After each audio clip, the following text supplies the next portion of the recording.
Welcome back to my channel, Armouse TV. Magbablog nga po kami iba't ibang ah, lots. Three types po na lots yung binibinta ko.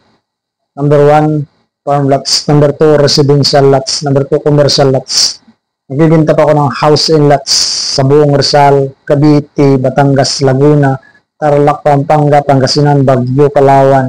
Nagbibinta rin po ako ng condominium units sa Pasig, Novaliches, Quezon City, Maynila, Las Piñas, Mandaluyong, sa iba't ibang lugar ng Pilipinas at buong Metro Manila. May binibinta po ako na condominium unit ready for occupancy, condominium unit for sale. Yan. Kung bago lang po kayo dito sa channel ko, huwag niyong kalimutan mag-subscribe, mag-like na simbolo pong ganyan. Huwag na rin pong kalimutan i-share sa mga friends and family na gustong bumili ng housing lots, gustong bumili ng lots for sale, gustong mag-invest ng lots. Ang binibinta ko po na lots, hindi lang po yan binibinta para pagtayuan ng bahay. Pwede po yan na investment only for the future. Ano pong diskarte ang gagawin nyo? Bili po kayo ngayon ng lots. Example, 17,000 per square meter. Ngayon, 2025. Pagdating ng 2030, 35, ibinta na ninyo 30,000 o 35,000 per square meter. Di ba, tinubo mo, lampas ng kalahati o kalahati yung tinubo mo. Wala pa masyadong sobrang daming maintenance kapag lots yung binili mo. Napakagandang investment po ng lots. Bali yung i-store ko po ngayon, yung binibinta ko na lots sa General Trias, Cavite. Sino pong mga taga General Trias, Cavite na gusto mag-investment dito? O mga taga Cavite na mga investor na mga lots, sa mga OFW po na nakakapanood nito, channel ko, nasa abroad po sa kasalukuyan, pwede po kayong bumili ng lots, pwede ko po kayong i-treating online video call. Mag-treating po ako sa mga buyer ng video call online, pwede po kayong bumili online sa akin ng lots. Yung office po namin may mga online banking, saka kami po ay international. Yung TV ko po international yan, diba? House TV International.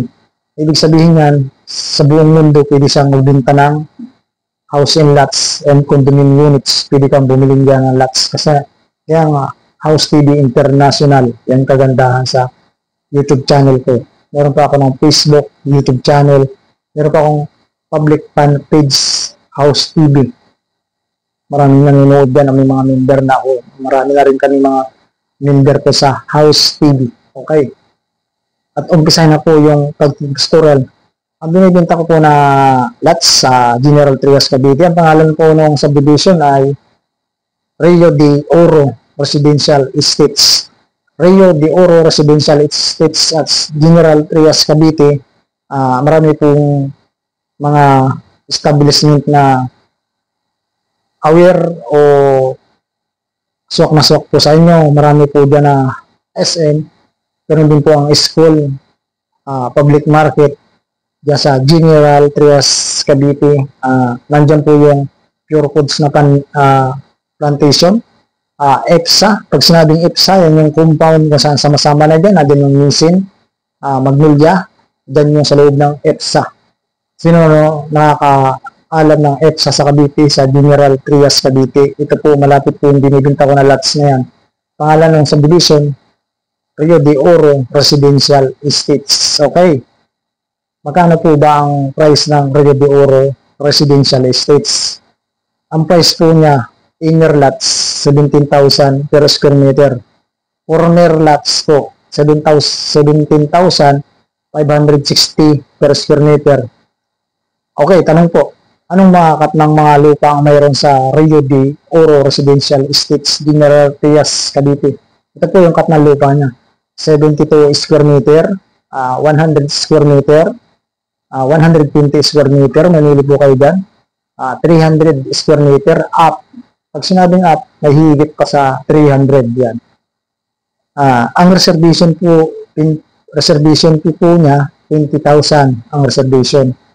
Kung gusto po niyo ng hulugan, magdadaon lang po kayo ng 20%. yung 20% na yan, yung down payment. Example, 120 yung kinuha ninyo yung lupa, magda-down kayo ng 20%, i-compute natin yan kung magkano yung computation, magkano yung monthly mo. Reservation 20,000. Then, yung monthly po niyan, saka doon na lang i-compute kung magkano yung monthly mo. Yung terms po niya, 4 years to pay, yung Rio de Oro, 4 years to pay po.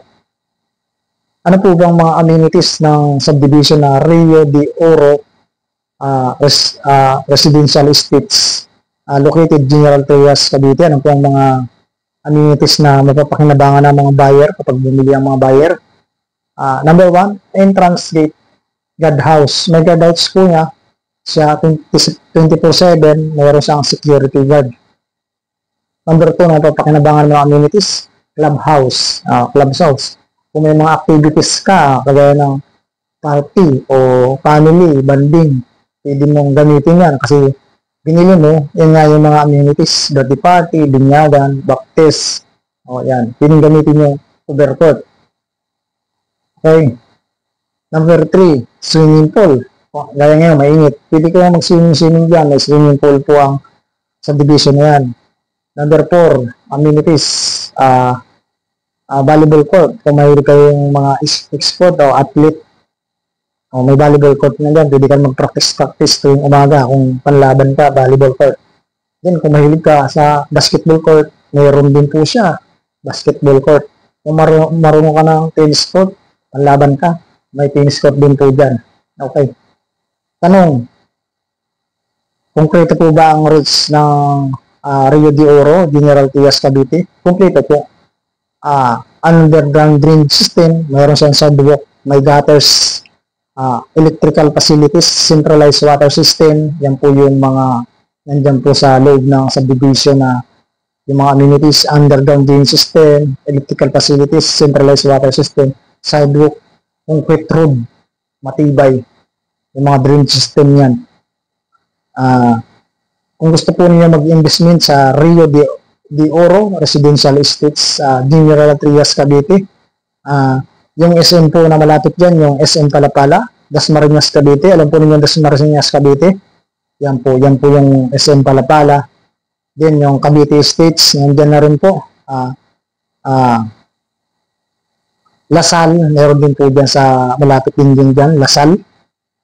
Yung mga hospital po, malapit din yung hospital, meron din po. Yung mga SM, public market sa General Trias, Cavite. And again, yung EPSA. Kilala ang EPSA. Pag sinabing EPSA, isang compound yan, sama-sama yung mga sikat na mga company kagaya ng Pure Foods, Magnolia, nandiyan sa loob niya, Nissin, sa loob ng EPSA. Yan, okay? Gusto po ninyo magpa-tripping online call, message po kayo sa taas na nandiyan po yung description. Gusto ninyo magpa-tripping ng actual, tuwing Sabado po may tripping kami sa mga buyer, gusto magpa-tripping sa subdivision na Rio de Oro Residential Estates located General Trias, Cavite. Okay. General Trias, Cavite, nandiyan na yung natawag na Calax, yung shortcut na daan, Calax. Sa Slex, yan yung mga shortcut na puntang Metro Manila. Pag nandiyan ka sa General Trias, yung shortcut puntang Metro Manila, dito sa Ayala Mall District, ang shortcut mo na dyan, Alabang, Tugueta. Yan, Metro Manila na yan. Pag galing ka dun sa General Trias, Cavite. Okay? Pagpunta kang south, may daan dyan sa gaya ng Indang, may daan din dyan. May daan din sa GMA Cavite. Diretso ka sa San Pedro Laguna, diretso ng South Expressway. Yan po yung mga daan sa binibenta ko na lots sa Rio de Oro Residential Estates located General Trias, Cavite. Yung mga kapunan lupa, itatap ko sa video. Yung price po, itatap ko dyan sa description. Yung contact number ko po, pre-tripping, tuwing Sabado. Pwede po kang magpa-tripping, online tripping. Okay. Thank you for watching. I'm House TV. Bye-bye. Subscribe and likes and share sa mga bago po dito sa channel ko. Mabuhay po kayong lahat.